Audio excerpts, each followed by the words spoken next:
everyone, and welcome back to my channel. As I've just finished reading Bridgerton, Romancing Mr. Bridgerton, written by Julia Quinn, I'll be reviewing it for today's video, so let's get started. Let's start with the characters. Our infamous Colin Bridgerton. The third son and the third child in the family, he grew up knowing he doesn't have much responsibilities as he's not the first child. He also feels he has no purpose in life compared to his brothers. Anthony, who is the Viscount, so the whole family's heritage is in his hands, while Benedict is a famous painter, and one of his paintings is hung at the National Art Gallery. Colin did once tell his brothers he would never marry Penelope Featherington, which he didn't realize she was standing behind them. Now let's move to the next character, Penelope Featherington, who is the third out of the four siblings, and she's the most intelligent one out of all. She likes to read, as her mother once told her that she needs to reduce her reading or she would confuse herself.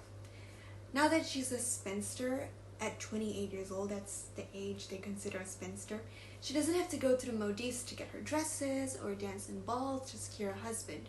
She can wear whatever clothes, whatever colored dresses she likes, as before this, she could only wear yellow and green.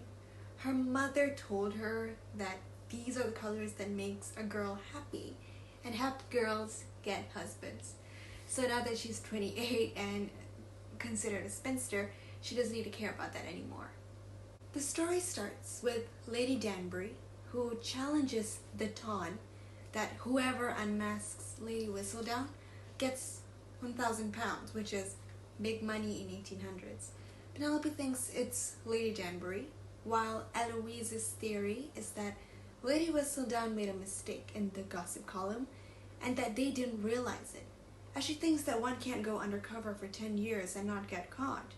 So the search continues. Meanwhile, on one fine day, Penelope goes to the Bridgerton house to meet Eloise when she saw Colin's journal. She hesitated but eventually opened it, and it was recounts of his travel adventures. Penelope told Colin she liked his writing, and he was upset that she even opened the book to begin with. He was even upset thinking that Eloise could be Lady Whistledown, and explained the power of word and compared it to if there was a rumor he kissed Penelope, which they too did end up doing. He felt guilty then. To the taunt's surprise, Whistledown retires, and Cressida Tombly, who is formerly known as Cressida Cowper, the bully and leader of society after Daphne, of course, made an announcement that she was Lady Whistledown. But is she though? Is she really the Lady Whistledown? Anyway, Colin and Penelope gets engaged with the most unromantic proposal ever and end up becoming renowned writers. What really spiked my interest is that I found out back then they say 28 as 8 and 20, which is Penelope's age. Since Colin is 33, they say it as 3 and 30, not 33. Who knew it was backward then? What I really liked about the book was how Penelope, the girl who nobody looks at, the unpopular and not the pretty one, ended up getting what? In fact, who she wanted, Colin Bridgerton. I liked the character development of her, as she has insecurities, her weight, not being the popular sibling, and also being a spinster.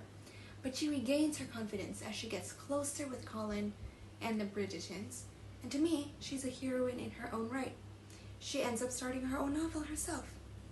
I also enjoyed Colin's character development too, from being just the third son of the Bridgerton family to a renowned writer.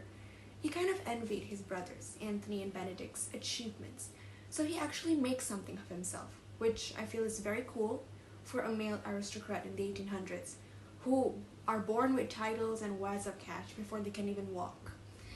These aristocrats, especially the male, they don't have jobs, like regular jobs like us, other than being an aristocrat and depending on family money.